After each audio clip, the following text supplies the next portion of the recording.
AP deputy CM Pawan Kalyan Alluri జిల్లాలో పర్యటిస్తున్నారు. ఈ క్రమంలో డుంబ్రిగూడ మండలం పెదపాడు గ్రామంలో గిరిజనులతో సమావేశమైన పవన్ వారితో కాసేపు ముచ్చటించారు.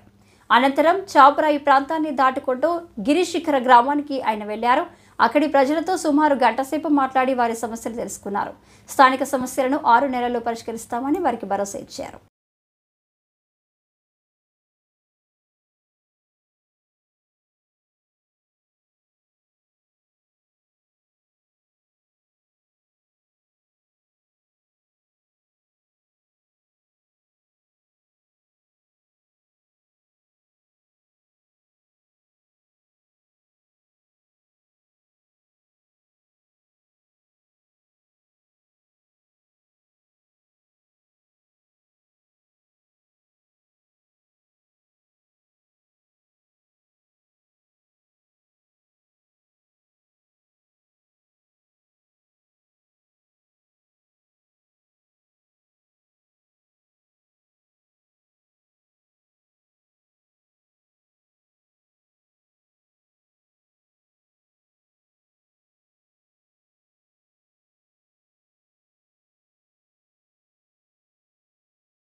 గిరిజన కుటుంబాలకు కానీ గిరిజన సోదరులకు కానీ కుటుంబాలకు చాలా ఇబ్బందులు ఉన్నాయి. రోడ్లు కావాలి.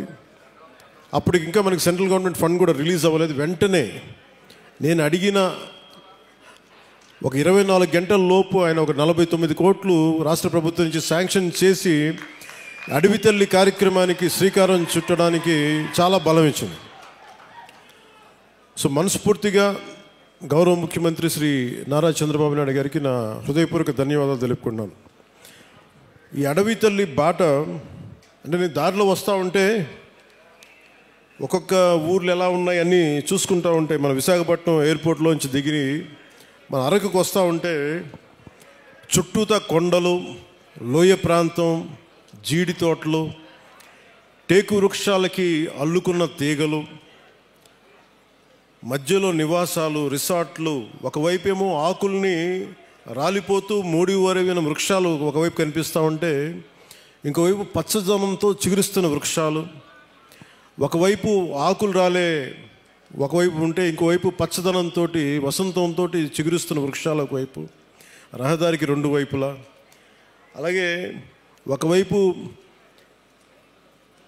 పచ్చటి ఎట్లా ఉన్నాయంటే పట్టు మన చెట్లు బలంగా రాళ్ళకి రోడ్డుకి ఇరువైపున రాళ్ళకి చెట్లు తమ బలమైన వేళ్లతో రహదారికి ఇరువైపులా ఉన్న రాళ్ల మీద పట్టు బిగించి తమ ఉనికిని బతికే హక్కుని చూపిస్తున్నాయి.